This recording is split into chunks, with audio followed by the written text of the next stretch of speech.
않습니까? 얼마나 남편이 게을렀던지 부인이 밥을 해놓고 볼때기에 밥을 붙여놓고 갔다 그래. 근데 와보니까 굶어 죽었다는 거예요. 왜 보니까 볼때기에 붙어 있는 것만 뜯어먹고 밥솥에 있는 밥은 퍼먹지를 않아가지고 굶어 죽었다고 하는 그런 옛날 이야기도 있습니다. 예. 왜 이런 얘기를 하는가 하면 오늘 마가복음의 주제가 뭐예요? 종의 복음이기 때문입니다. 종은 우리가 생각하기에 마태복음과는 완전히 차이가 나는, 이해할 수 없는 그런 모습이죠. 왜 그런가 하면 마태복음은 무슨 복음이라 그랬어요? 왕의 복음. 여러분, 왕이 종이 된다고 하는 것 이해가 됩니까? 이 세상에 어떤 왕이 종이 될까요? 여러분, 종처럼 사는 왕이 있을까요? 그렇지 않습니다. 그러나 옛날 어떤 사극을 보니까 이게 진짜인지 거짓말인지 모르겠는데 이제 사극에 보니까 왕이 누구를 한 명 데리고 도망을 치다가 변을 보고, 그 사람은 자기 종도 아닌데 변을 닦아달라는 거예요. 깜짝 놀라가지고 네가 닦아야지 왜 날 보고 닦아라 그러냐. 내 왕궁에서 한 번도 내가 닦아본 적이 없어가지고 어떻게 닦아본지를 모르겠다고, 어떻게 닦는지는 모르겠다고. 그것이 우리나라 사극에 나오는 왕의 모습입니다. 대접받고 군림하고 모든 것들을 다, 그죠? 모든 것들을 다 의존해서 하는 그런 왕인데 비하여 우리 예수님은 이 땅에 어떤 분으로 오셨어요? 왕은 왕인데 종으로 오셨어요. 그래서 우리에게 있어서 정말 뭘 깨트려버려요? 우리의 고정관념을 깨트려버려요. 우리 생각에 이 세상에 많은 사람들이 공부하고 노력하고 애쓰는 이유는 뭐 때문에 그래요? 잘 먹고 잘 살려고, 다른 말로 하면 군림하려고, 위에 서려고, 지배 자의 위치에 서려고. 그래서 어떤 분은 고민하면서 이런 생각을 했다는 거예요. 이 세상 사회주의의 구조는 도무지 깨뜨릴 수 없는 구조를 가지고 있는데 그 구조가 무슨 구조라 그래요? 피라미드 구조다. 그래서 지배하는 사람들은 소수고 지배당하는 사람들은 많은 그런 구조를 가지고 있는데 그것은 깨뜨릴 수가 없는 그런 사회적 구조다. 그런데 오늘 우리는 마가복음을 통하여 뭘 배우는가 하면 진정한 위대함이란 뭐라는 걸 배워요? 군림하는 것이 아니라 섬기는 것이다. 이 세상과는 완전히 뒤바뀌어진 역사를 이야기해 주고 있는 거예요. 세상에 그런 왕이 이 세상에 있습니까? 옛날 중국 역사도 보면 18사략, 중국 역사에 보면 왕이 되고 나면 뭐가 없어져요? 니께 내게 없어져. 왕이 되고 나면 니께 내 거고 내게 내 거고 그런 게 왕이에요. 그래서 백성들의 재물을 착취하고 심지어 예쁜 부인이 있으면 남의 부인까지 뺏어가려는 것이 중국 역사에 나와 있는 왕의 모습이에요. 그런데 우리 주님께서 이 땅에 보여주신 가장 위대함의 정신은 뺏고 소유하고 지배하는 데 있는 것이 아님을 이렇게 보여줬습니다. 마가복음 10장 45절에 보니까 같이 한번 읽어보겠습니다. 시작. 인자가 온 것은 섬김을 받으려 함이 아니라 도리어 섬기려 하고 자기 목숨을 많은 사람의 대속물로 주려 함이니라. 생각이 어려운 거죠. 많은 사람들을 지배하는 것은 그 사람의 머릿속에 있는 가치관입니다. 어디다 가치를 두고 사는가, 거기에 따라서 인생의 질이 달라지는 거예요. 우리나라 사람들은 성경책을 어디에 놔요? 위에다 놔요? 아래에다 놔요? 왜요? 책을 놓을 때 우리나라 사람들은 생각에 책 제일 위에다 성경책을 놔요. 왜요? 제일 높은 책, 최고의 책. 근데 제가 이제 IS라고 하는 그 곳에 가서 이제 여러 40여 개국이 같이 공부하고 사는 곳에 가니까 외국 사람 한 사람은 성경책을 제일 밑에 놔. 그리고 그 위에 책을 놓는 거예요. 그러니까 제가 한마디 해서 이런 무식한 사람들이라고. 가장 높은 책을 제일 위에 내야지 제일 밑에 놓으면 어떻게 되냐고. 그 사람, 그 친구 하는 말이 또 걸작이에요. 성경책을 너무 가볍게 보는 거 아니야? 이 성경책은 모든 것이 기초야, 베이직이야. 모든 것이 말씀 위에서 해야 되기 때문에 우리는 제일 밑에 놓는 거야. 여러분, 누구 말이 맞는 것 같아요? 제 말이 맞는 것 같아요? 그 친구 말이 맞는 것 같아요? 둘 다 일리가 있어요. 참 신기한 것은 거기 이제 교수들이 이제 칠판으로 이제 글자를 쓰고 이제 가르쳐 주는데, 저는 이제 마땅히 확신된 도리를 다한다고 수업이 마쳐 제가 나가서 이제 이 칠판으로 된 걸 이렇게 제가 딱 닦았어요.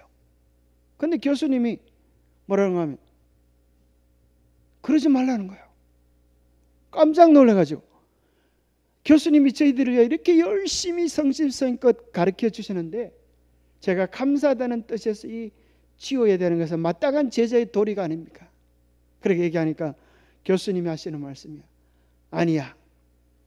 내가 열심히 가르친 것처럼 마무리도 깔끔하게 내 손으로 하는 게 내가 해야 될 도리야. 자네는 가만히 있게.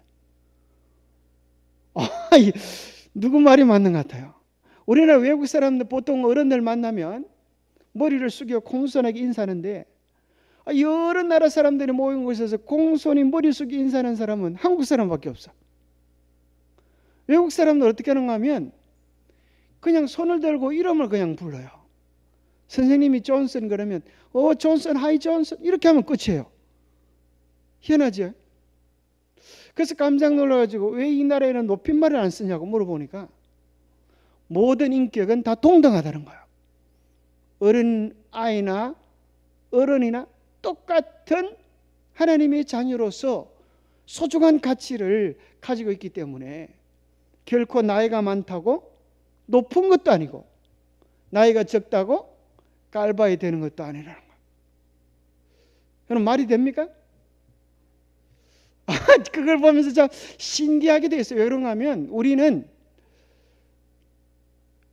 살아오는 것이 우물한 깨구리처럼, 특별히 정혜순 집사님 미국 사람들하고 많이 그죠? 살아가니까 아마 그런 것을 실감하실 것 같아요.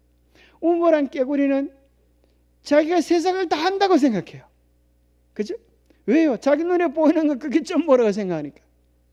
그래서 우리가 때로는 견문을 넓힌다는 게 그런 뜻인 것 같아요. 견문을 넓힌다는 게 꼭 이렇게만 사는 것이 아니라 또 다른 가치관, 또 다른 세계관들이 있는 것을 보게 되는 거죠. 그러면서 오늘 우리는 마가복음 10장 45절 가운데에서 어느 한 나라 지역의 가치관이 아니라 온 우주를 주관하시는 왕의 정신, 무엇이 온 우주를 다스리는 생명의 원리요 법칙인가, 그것을 배우게 되는 거예요. 그 사람의 가치관 중에 중요한 것은 생사관입니다. 자네는 뭘 위하여 사나? 뭘 위하여 죽을 수 있나? 그때 예수님은 이렇게 말씀하는 겁니다. 내가 사는 건 말이야, 섬김을 받기 위하여 사는 것이 아니고 도리어 섬기기 위하여 살아. 내가 죽으려고 하는 것은 말이야, 내 목숨을 다른 많은 사람들을 위하여 죽어서 그들을 구원하려고 하기 위하여 죽는 거야.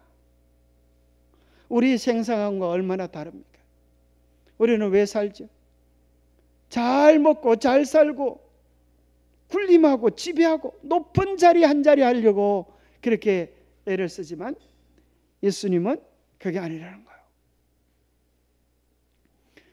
우리가 정말 예수님을 경험하고 깨달으면 예수님의 정신을 알게 되고 그 마음을 헤아리게 되면 우리가 비로소 뭐 하게 되는가 하면 이 세상의 모든 우리를 억압하는 사슬로부터 자유롭게 되어질 수 있어요.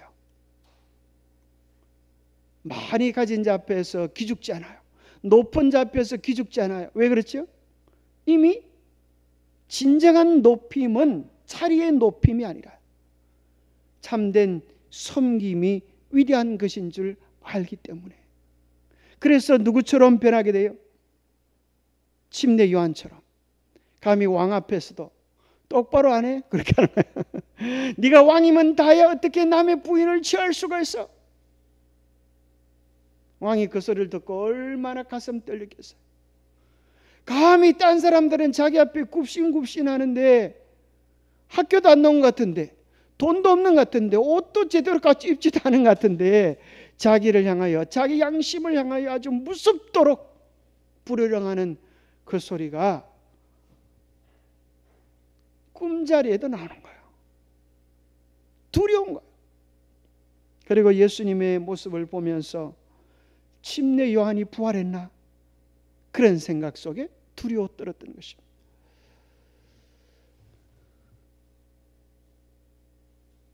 시대의 소망 523페이지에 보면 예수님께서 이 땅에 가르치고 싶어 하셨던 딱 한 가지 핵심을 이렇게 요약해 주고 있습니다.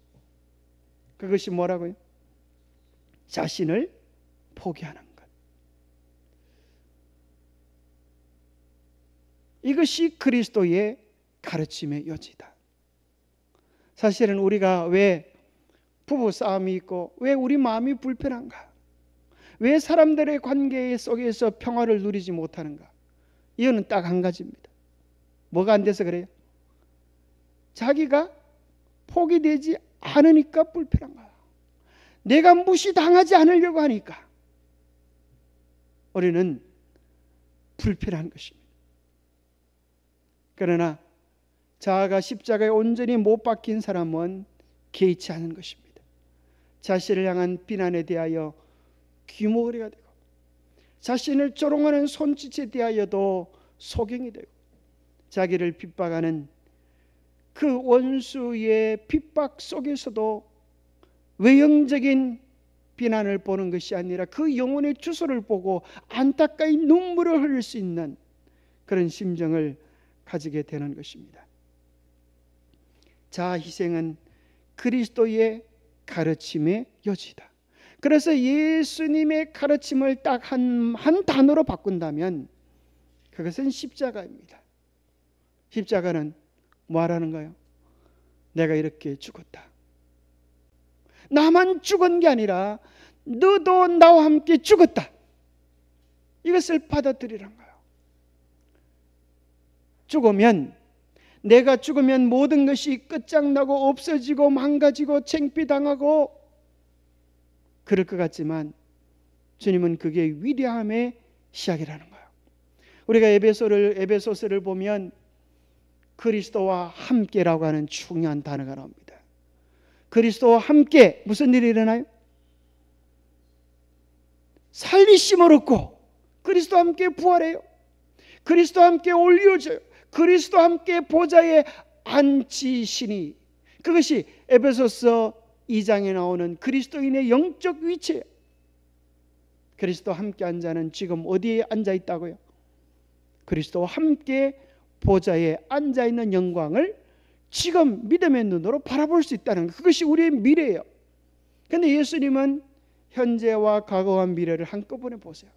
그렇기 때문에 미래적 사건을 우리 주님은 과거로 말씀하세요. 계시록 14장에 보면 14만 4천인이 시온산에 어린 양과 함께 설 것이다가 아니고 섰고 이렇게 섰고, 에베소서 2장에서도 그리스도인들을 대하여 표현하기를 그리스도와 함께 앉히시니, 그래서 앉히시니. 그런데 그 위대함의 시작은 어디서부터 시작할까요? 그리스도와 함께 죽는 데서부터 시작합니다. 갈라디아 2장 20절, 내가 그리스도와 함께 십자가에 못 박혔나니 그런즉 이제 내가 산 것이 아니요 내 안에 그리스도께서 사신 것이라. 거기서부터 그리스도와 함께함이 시작됩니다. 그리스도께 모든 것을 마치고 그리스도께 드리고 그리스도의 인도함을 따르는 사람들은 이미 천국을 맛보고 그 자유를 누리는 사람입니다. 아들이 자유하면 너희가 진실로 자유하리라. 진리가 너희를 자유케 하리라. 그리스도의 가르침을 받아들이고 그대로 살면 우리 속에 참된 자유와 기쁨을 언제 누릴 수 있어요? 우리가 성공해야, 돈을 많이 가져야, 높은 지위에 올라야 누리는 게 아니라 오늘 지금 이 시간 그리스도와 함께 살아가는 삶의 기쁨을 통하여 누릴 수 있다고 이야기해 주고 계시는 것입니다. 우리가 결코 따라가지 말아야 할 세상의 길이 어디에 나올까? 요한일서 2장. 자, 한번 찾아볼까요? 여러분 성경책 다 가지고 오셨으니까 요한일서 2장. 이 세상의 길을 요한은 이렇게 요약해 줍니다. 요한일서 2장 16절 17절 같이 한번 읽어보겠습니다. 2장 16절 17절 시작. 이는 세상에 있는 모든 것이 육신의 정욕과 안목의 정욕과 이생의 자랑이니 다 아버지께로부터 온 것이 아니요 세상으로부터 온 것이라. 이 세상도 그 정욕도 지나가되 오직 하나님의 뜻을 행하는 자는 영원히 거하느니라. 여기 보니까 이 세상에 있는 어떤 것은요, 모든 것이, 이 세상에서 자랑하고 뻐기는 모든 것이 육신의 정욕과 안목의 정욕과 뭐라고요? 이생의 자랑이다. 내가 너보다 잘났다. 내가 너보다 노래도 잘한다. 내가 너보다 싸움도 잘한다. 어느 초등학생 아이들이 그런 거 하는 거 보죠. 우리 집에 탱크 있다. 뭐 그런 거. 그럼 옆에 있는 애가 우리 집엔 비행기도 있다. 뭐 그렇게 뭐 없는 게 없어요, 그죠? 그러면 우리 집에 뭐 우주선도 있다. 한도 끝도 없이 이렇게 자기 자랑하는 거 보죠. 사실은 아무것도 없으면서 그렇게 큰 소리 치는 아들을 보면 참 웃기지 않습니까?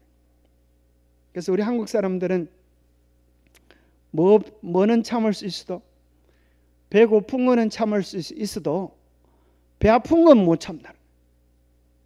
사촌이 노는 사면 배가 아파요, 그죠? 같이 공부했는데 어떤 놈이 시집을 잘 가서 아주 잘 자기보다 더 살면, 더 잘 살면, 공부도 못한 놈이 더 자기보다 더 잘 살면 아주 동창회 갔다 오면 그날부터 배가 아파가지고 고생을 하는 것을 봅니다. 그러나 그 모든 것들은 다 아버지께로부터 온 것이 아니다. 세상으로부터 온 것이다. 아버지께로부터 온 것이 뭐라고요? 이 세상도 그 정욕도 지나가되 오직 하나님의 뜻을 행하는 자는 영원히 거하느니라. 여기 영혼의 비결이 있는 것입니다. 여기 영혼의 비결이 있는 것입니다. 그 영혼의 비결은 하나님의 뜻, 하나님의 정신이 우리 속에 있는 것입니다. 그 마음, 그 정신이 있을 때 우리는 예수님께서 오실 때 영혼을 누리는 것이 아니라 이 땅에서도 영혼을 누릴 수 있을까요? 이 땅에서도 영혼을 누립니다. 왜냐하면 예수님이 우리의 생명이기 때문에, 예수님이 우리의 왕이기 때문에, 예수님이 그 안에 있는 자는 영생을 얻었다고 요한일서 5장 12절에 말씀하시기 때문에 예수님 안에서 영생을 오늘 누리며 그 특권을 맛볼 수 있는 것입니다. 우리가 결코 따라가지 말아야 할 세상의 길은 교만과 탐욕과 이기심, 이게 죄의 모습들입니다. 그렇죠? 어떤 사람도 이러한 죄된 본성에서 자유롭지 못합니다.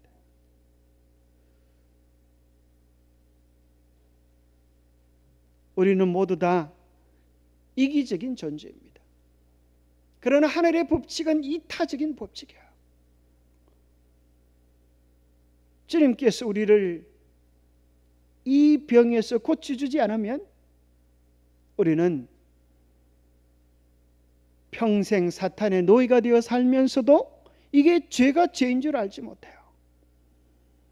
당연하다고 생각합니다. 그래서 예수님이 십자가에서 어떻게 사는 것인지를 보여주신 것입니다. 진정한 왕이 어떻게 섬기시는지를 보여주기 위하여 마가복음을 기록하신 것입니다. 이 세상에 있는 모든 것들은 다 사람들이 왜 그렇게 열심히 살아가는가? 정말 남을 위하여 살아가는가? 정말 하나님을 위하여 살아가는가? 아니면 자신을 위하여 살아가는가? 생각해 볼 일입니다. 이 크리스마스 가는기 추석 특집으로 좀 재미난 걸 하나 보여드리겠습니다. 여기 보시는지 모르겠어요. 이런 거. 자, 컬투쇼. 이게 좀 웃기는 건데요.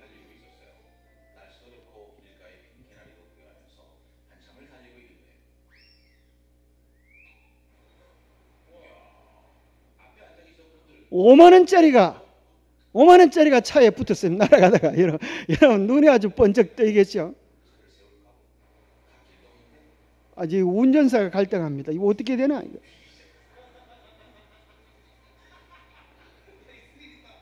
근데 5만 원이 조금 있으면 날아가 버릴 것 같아요.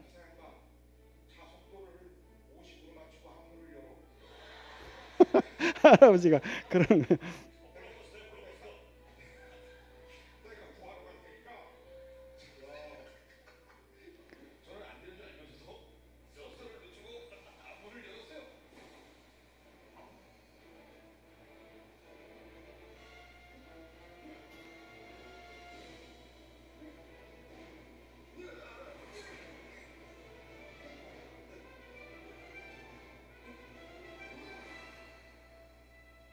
이 가전 수모와 어려움을 견디면서 이제 5만 원짜리를 갖다 찾기 위해서 이렇게 애를 썼습니다.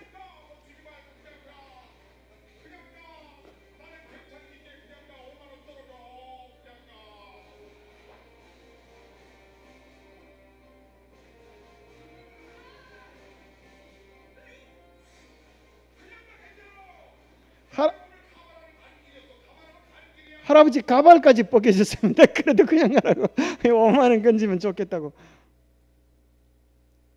드디어 5만 원이 손에 왔습니다.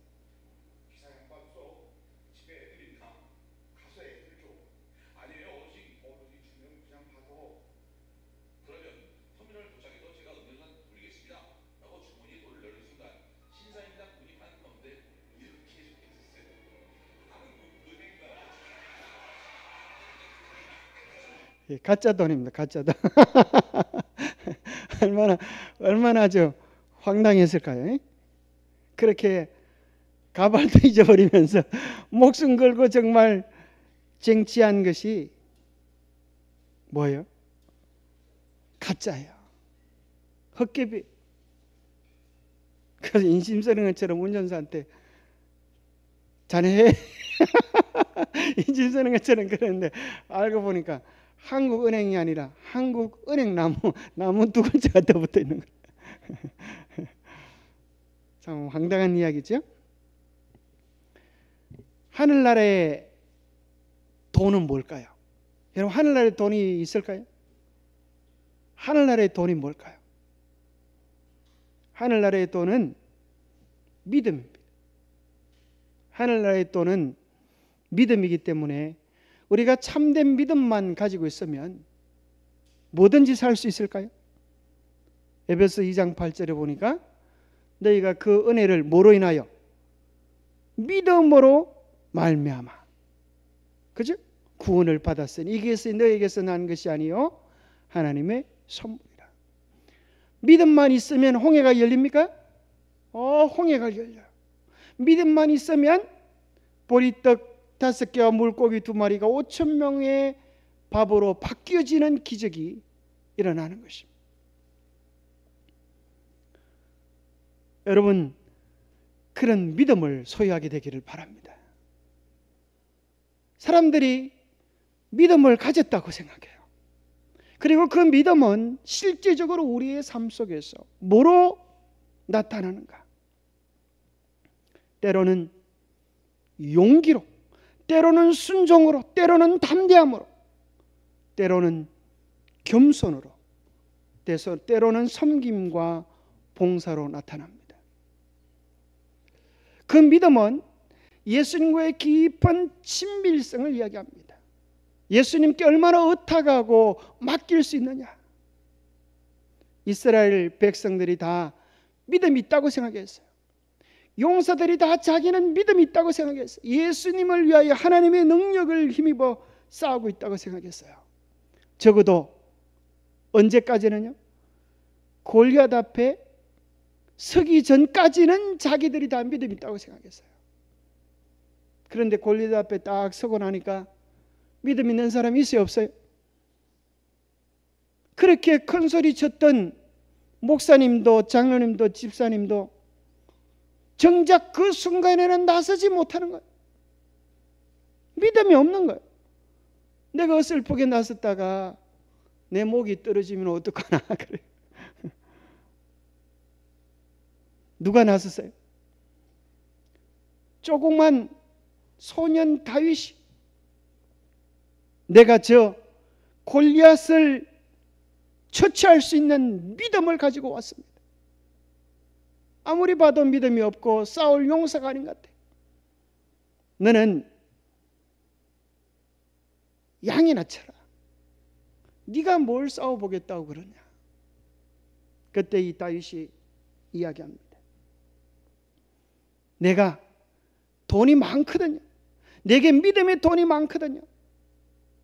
이 믿음의 돈은 내가 매일의 삶 속에서 활용하면서 경험해 본 것이거든요.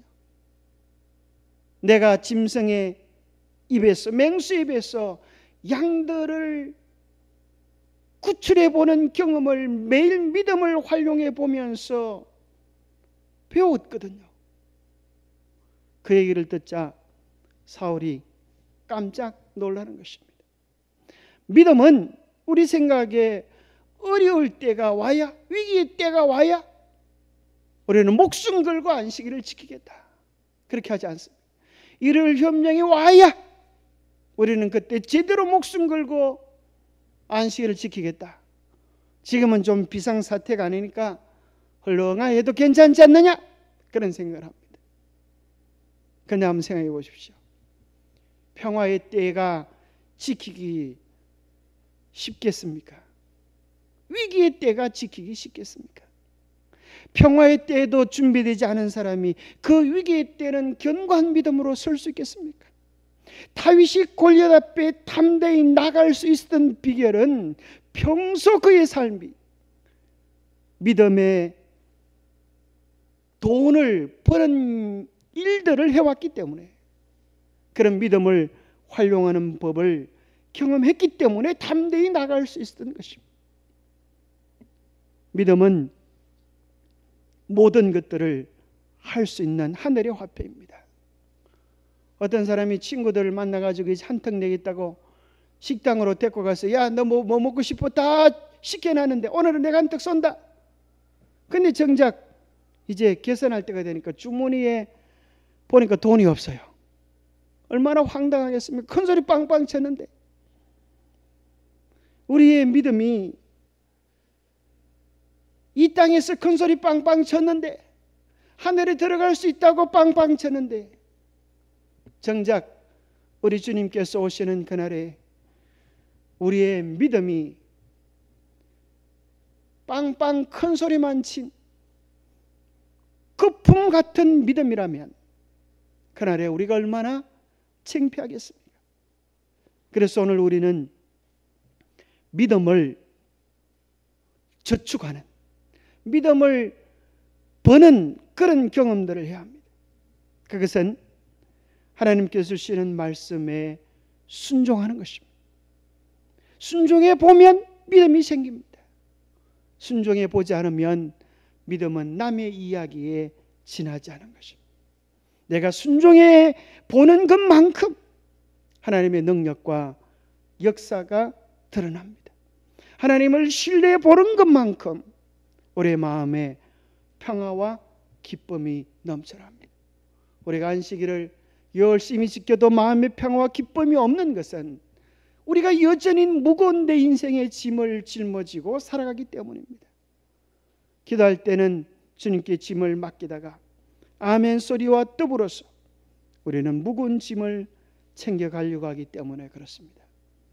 정말 진정으로 주님과의 친밀을 경험하면, 주님의 사랑을 경험하면 우리의 마음은 자유와 기쁨을 가질 수가 있습니다.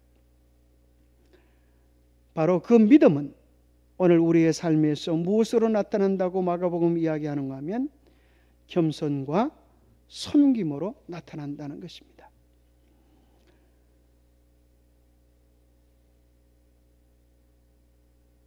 너희는 결코 그래서는 안 된다. 세상에서는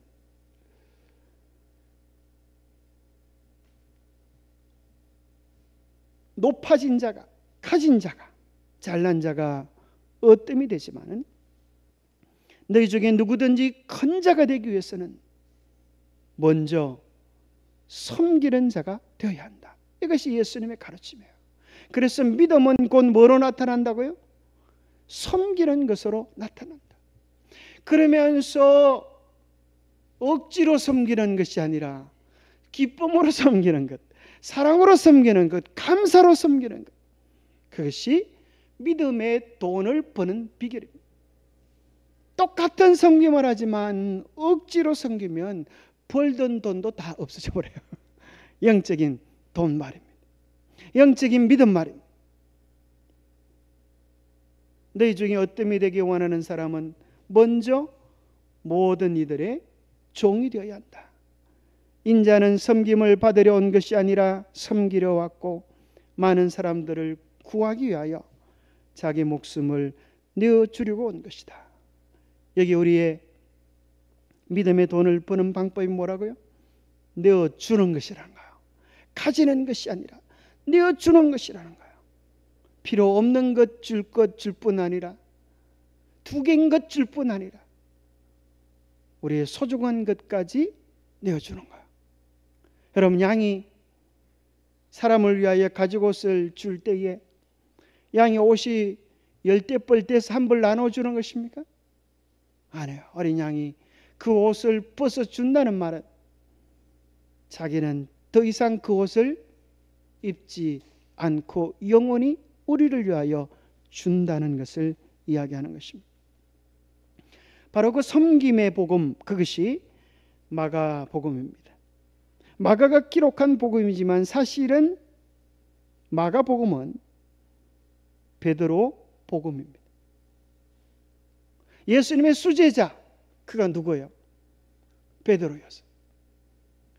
베드로의 동역자가 있었는데 바로 그가 마가였습니다. 사도 바울과 바나바의 동역자요, 베드로의 통역자가 마가였습니다. 우리가 성경을 보면 바울과 마가가 선교 여행을 갔다가 어려운 일을 당하니까 이 청년이 집으로 돌아가 버렸어요. 어려운 것을 감당할 담력이 없어가지고. 그래서 사도 바울은 이놈 못 쓰겠다, 그렇게 포기해버렸어요. 그래서 바울과 바나바가 싸움이 벌어졌어요. 바나바는 그래도 내 조카니까 한 번 더 믿어보자. 분명히 한 번 실수는 병가지 상사라고 이번에는 그렇지 않을 거야. 그런데 바울은 집에서 새는 바가지 바깥에서 안 새겠나? 한 번 실수지만 그게 그 사람의 모습이야.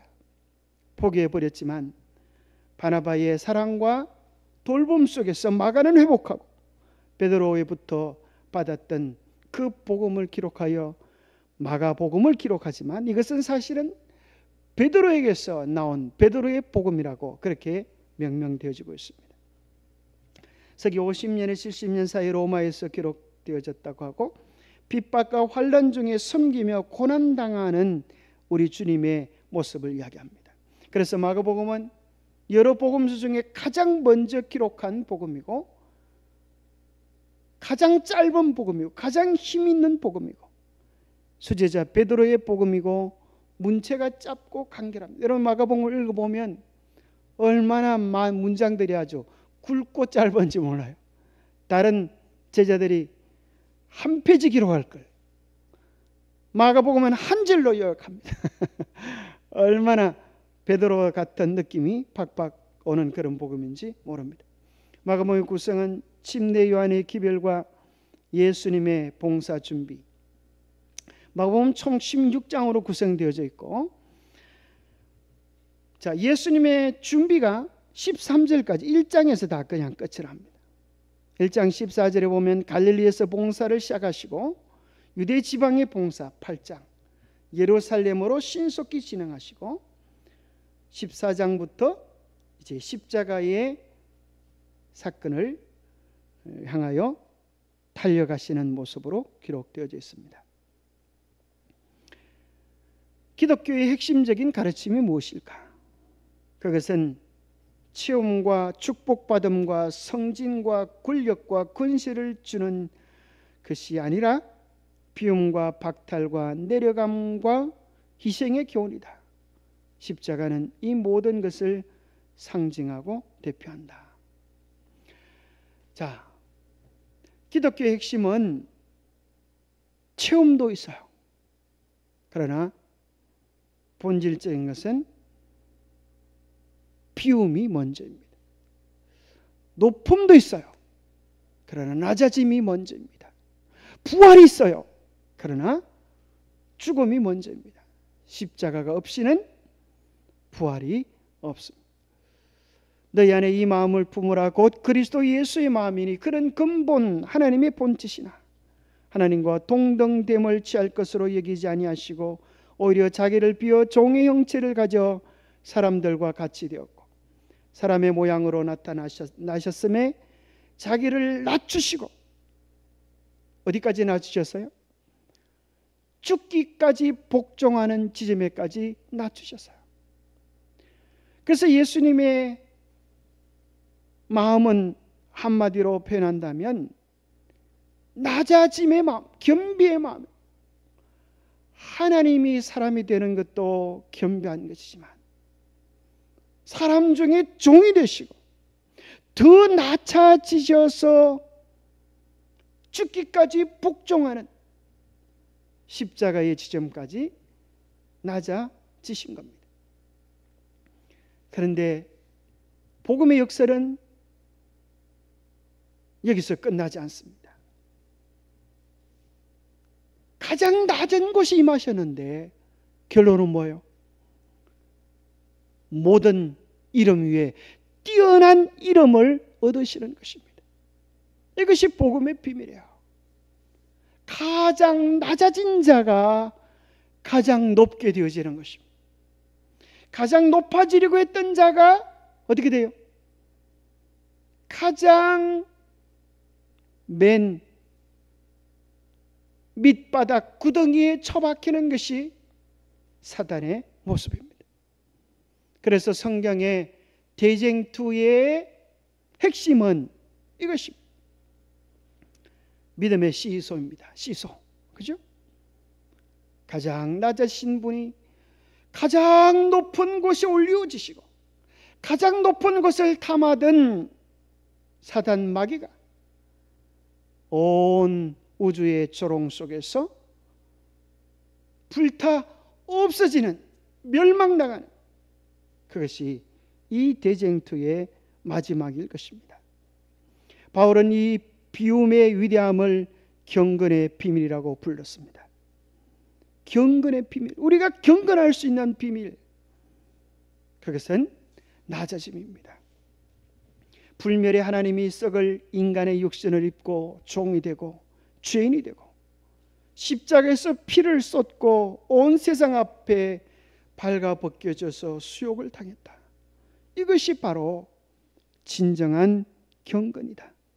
이와 반대로 바울은 높은 자리에 앉아서 감히 인간이 자신을 신격화하는 것을 불법의 비밀이라 했다. 불법의 비밀과 경건의 비밀이 이것이 완전히 대조되는 것입니다. 로마 교황은 황금 보좌연 천사들을 옆에 끼고 쉐키나의 영광을 모방하지만 예수 그리스도는 가장 낮은 자로 이 땅에 오셔서 가장 낮은 자를 섬기시고 자기의 목숨까지 주시는 본을 보여주셨습니다. 실망과 실조와 실패를 경험하고 나쁜 놈이라고 욕먹고 옷벗김을 당할 때 우리는 그리스도의 케노시스, 비움이 무엇인지, 진정한 속죄가 무엇인지, 그 속이 무엇인지를 조금이나마 이해할 수 있게 됩니다. 저기 교회에서는 그리스도인이 된다는 것은 이 비움을 경험하는 것이었는데 박탈과 핍박과 고통과 굶주림과 서러움과 외로움을 견디는 것이었습니다. 그래서 비움 중에 가장 큰 비움은 뭘 비우는 것이었어요? 예수님이 무엇을 비우셨는가? 보좌를 우리를 위하여 부리셨습니다. 하늘을 우리를 위하여 부리셨습니다. 영광을 부리셨습니다. 가장 큰 비움은 자기를 비워 그랬습니다. 사실은 부자만 자존심이 있는 게 아니라 거지도 자존심이 있을까요? 거리의 천사가 우리 집에 와서 자꾸 와요. 한 번은 1,000원짜리를 그때 한번 주니까 이 사람이 화를 내면서 이 사람이 날 거지로 알아? 이렇게 하죠. 그렇게 썽을 내시더라고.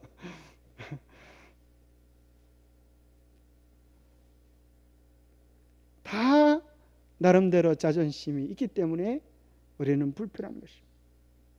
예수님은 그것을 비우셨어요. 그래서 그분의 마음은 어느 곳에서든지 평화로울 수 있으셨습니다. 여러분이 카타콤을 들어가 본다면 정말 여러 세대를 견뎌했던 그들에게 위로가 되고 힘이 되었던 복음은 심령이 가난한 자에게, 애통하는 자에게, 의에 줄이고 목마른 자에게, 핍박받는 자에게 복이 있다는 말씀이 그들의 가장 큰 위로였을 것입니다. 그런데 오늘날 이 세상의 복음은 반대로 되어졌어요. 세속주의가 기독교 안으로 들어옵니다. 어떤 기독교를 비평하는 사람 이렇게 말합니다. 옛날에는 5,000명의 사람을 예수님 한 분이 먹여 살리는데 요즘은 5,000명의 사람들이 목사 한 명을 먹여 살린다고. 그래서 목사는 비둥비둥 살이 찌고 잘 먹고 잘 살지만 교인들은 힘들어하다고. 그런 얘기를 합니다. 그래서 일반 많은 대형 교회의 목사님들은 왕으로 군림하는 목사님들이 좀 계시다는 거예요. 그리고 그 왕권을 자기 아들에게 물려주기 위하여 세습을 그렇게 하는 것입니다. 그러나 예수님께서는 결코 그러한 모습으로 살지 않았습니다. 그래서 교리적인 바빌론이 아니라 우리의 삶의 모습도 마찬가지입니다. 우리의 삶의 모습이 높은 자리를 탐하고 인기를 탐하고 명성을 탐한다면 성경은 우리를 향하여 짐승의 표를 받은 자다 이렇게 말해요. 짐승의 표는 그죠? 우리의 본능을 따라가는 것입니다. 우리 속에 심으신 새로운 본능, 새 마음을 따라갈 때 주님은 그를 향하여 하나님의 인을 받은 사람이다 이렇게 말합니다. 내 마음, 내 성질, 내 가치관이 너희 안에 있구나. 그래서 하나님의 사람이라고 하는 것은 하나님께서 가치 있게 여기는 것을 가치 있게 여기고 하나님께서 가치 없게 여기는 것은 가치없게 여겨는 같은 생각을 가진 사람입니다. 침례 요한을 향하여 예수님께서 여인이 난 자 중에 가장 위대한 자라고 부른 이유는 무엇입니까? 침례 요한의 생애 속에서 이러한 고백이 있었기 때문입니다. 그분은 태양처럼 떠올라야 하겠고 나는 연기처럼 사라져야 하리라. 결혼하는 자는 신랑이로되 신랑의 친구가 기뻐한다. 이 신랑의 친구가 사실은 삼각관계였어요. 이 친구도 자기 친구였어요. 그런데 그 친구가 옆에 있는 친구가 더 좋아해서 더 행복해하는 모습을 보고, 그래, 네가 행복하다면 나는 기꺼이 박수 쳐줄 수 있어. 그럼 그게 쉬운 마음이겠어요? 침례 요한의 마음이 그러한 마음이었어요. 그를 따르던 수많은 제자들이 예수께로 나아갈 때 그는 조금도 서운해하지 않고 그분이 올리워져야 된다고 믿었기 때문에 그의 겸비함을 보고 주님은 여인에게서 난 자 중에 가장 위대한 자라고 말씀하셨습니다. 아프리카의 성자라고 말하는 이 슈바이처는 참 대단한 분이셨어요. 그의 어수를 가지고 정말 돈을 벌려고 하면 얼마나 많은 돈을 벌고 얼마나 인생을 호롭게 살 수 있었겠습니까? 그런데 아프리카에 가서 냄새나고 못난 사람들을 위하여 살았죠. 이 어려운 것이죠. 그는 노벨상 시상식에 참석하기 위하여 아프리카를 떠나 파리까지 가서 거기서 다시 기차를 타고 덴마크로 갈 계획이 있었습니다. 그런데 그가 파리에 도착했다는 소식을 전해들은 신문 기자들이 취재를 하려고 그가 탄 기차로 몰려들었습니다. 슈바이처는 영국 황실로부터 백작 칭호를 받은 귀족이었습니다. 그래서 취재 경쟁에 열중한 기자들이 한꺼번에 특등실로 우르르 몰려갔습니다. 슈바이처를 찾아보았지만 도저히 찾을 수가 없었습니다. 그래서 기자들은 우르르 1등 칸으로 다시 가보았지만은 1등 칸에도 없었고 2등 칸으로 가봤지만은 2등 칸에도 없었고 기자들은 모두 허탈한 나머지 그대로 돌아가 버렸습니다. 그런데 영국 기자 한 사람이 혹시나 생각하고 3등 칸을 기웃거리다가 뜻밖의 거기서 슈바이처 박사를 찾아냈습니다. 가난에 찌든 사람들이 딱딱한 나무 의자에 꽉 끼어 앉아있는 퀴퀴한 내 악취로 가득 찬 3등 칸 한 구석에 쭈그리고 앉아서 슈바이처 박사는 그들을 진찰하고 있었습니다. 놀란 기자가 그에게 특등실로 자리를 옮기기를 권했지만 슈바이처 박사는 들은 척도 하지 않았습니다. 선생님, 어떻게 3등 칸을 타셨습니까? 예, 이 기차는 4등 칸이 없어가지고 제가 3등 칸에 밖에 못 탔습니다. 얼마나 참으로 감동을 주는 위대한 삶의 모습입니까? 평생 비움과 희생을 실천한 아프리카의 성자 리빙스턴이 그를 칭송하는 사람들에게 이렇게 말하곤 했습니다. 사람들은 내가 아프리카를 위해 삶을 바친 것을 헌신이라고 말하지만 나는 한 번도 그것을 헌신이라고 생각해 본 적이 없습니다. 어떤 이들은 그것을 희생이라고 말하지만 나는 희생이라고 생각하지 않습니다. 왜냐하면 나를 위하여 십자가에 돌아가신 예수 그리스도의 위대한 희생을 생각할 때 나는 감히 헌신이나 희생이라는 말을 사용할 수 없습니다. 그것은 결코 헌신이나 희생이 아니라 내가 누릴 수 있는 위대한 특권이기 때문입니다. 그리스도의 사랑을 아는 사람들이 누릴 수 있는 최고의 특권, 그것은 섬김과 봉사의 자리입니다. 61장 눈을 예수께 돌려 참여하고 기도하고 마치겠습니다. 61장입니다. 우리 다 같이 기립하셔서 눈을 예수께 돌려 우리의 눈을 예수님께 고정하면 좋겠습니다. 61장입니다.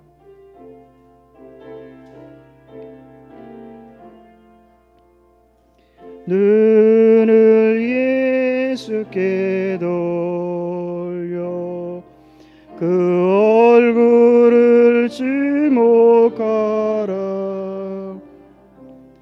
그의 영광스러운 광채에 세상 영화는 사라지네. 하나님 아버지, 우리에게 베풀어 주신 사랑에 대하여 너무나 감사를 드립니다. 우리에게 보이신 섬김의 본에 대하여 너무나 감사를 드립니다. 우리에게 보여주신 온 우주를 통치하시는 왕의 정신과 마음에 대하여 우리에게 친히 본으로 보여주셨음을 인하여 감사합니다.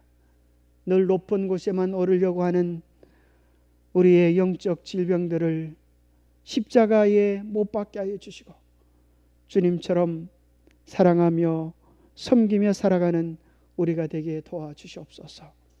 우리의 마음속에는 도무지 주님의 마음을 품을 마음이 없사오매 주님의 사랑으로 우리를 감싸 주셔서 주님의 사랑으로 우리도 물들이지게 도와주셔서 우리도 주님을 닮아가는 연습을 하는 작은 그리스도인들이 되도록 축복하여 주시옵기를 우리 주 예수 그리스도 이름으로 머지하여 간절히 간구하옵나이다.